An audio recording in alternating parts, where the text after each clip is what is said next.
بسم اللہ الرحمن الرحیم۔ ریاکار اور قیامت۔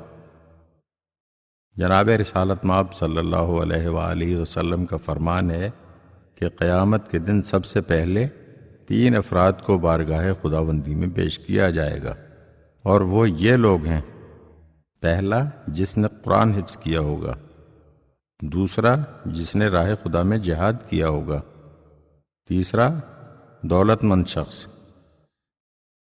خداوند عالم پہلے قرآن کے قاری سے فرمائے گا: میں نے تیرے لیے قرآن کو آسان بنایا تھا، تو نے قرآن یاد کرنے کے بعد کیا کیا؟ اس وقت وہ جواب دے گا: خدایا، میں دن رات قرآن پڑھا کرتا تھا۔ خداوند عالم فرمائے گا: تو جھوٹا ہے، اور فرشتے بھی کہیں گے کہ تو جھوٹا ہے۔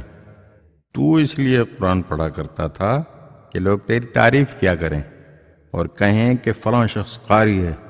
تجھے تیری نیت کے مطابق دنیا میں اس کا اجر مل چکا ہے۔ اس کے بعد خداوند عالم دولت مند شخص سے فرمائے گا: میں نے تجھے وسعت رزق سے نوازا تھا، تجھے کسی کا محتاج نہیں کیا تھا، تو نے اس دولت سے کیا کیا؟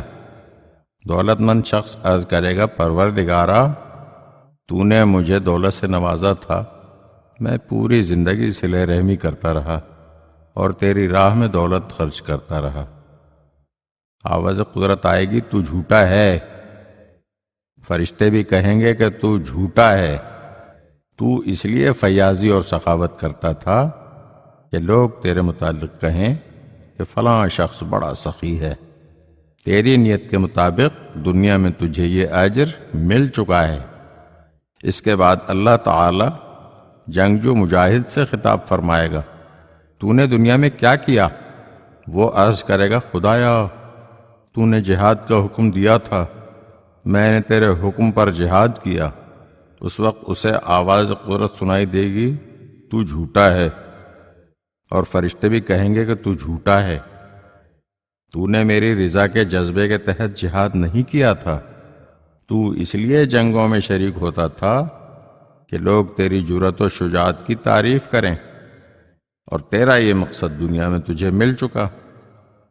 جناب رسول خدا صلی اللہ علیہ وآلہ وسلم فرماتے تھے: انہی گروہوں کے ذریعے سے جہنم کی آگ کو بھڑکایا جائے گا۔ آپ ہمارے چینل کی نئی ویڈیوز دیکھنا چاہتے ہیں تو ہمارے چینل کو سبسکرائب کریں اور گھنٹی کے بٹن کو دبائیے تاکہ ہر آنے والی ویڈیو آپ کو جلد موصول ہو سکے۔ اور ہاں، لائک اور شیئر ضرور کیجیے اور اپنے قیمتی کمنٹ سے ہمیں آگاہ کیجیے۔ شکریہ۔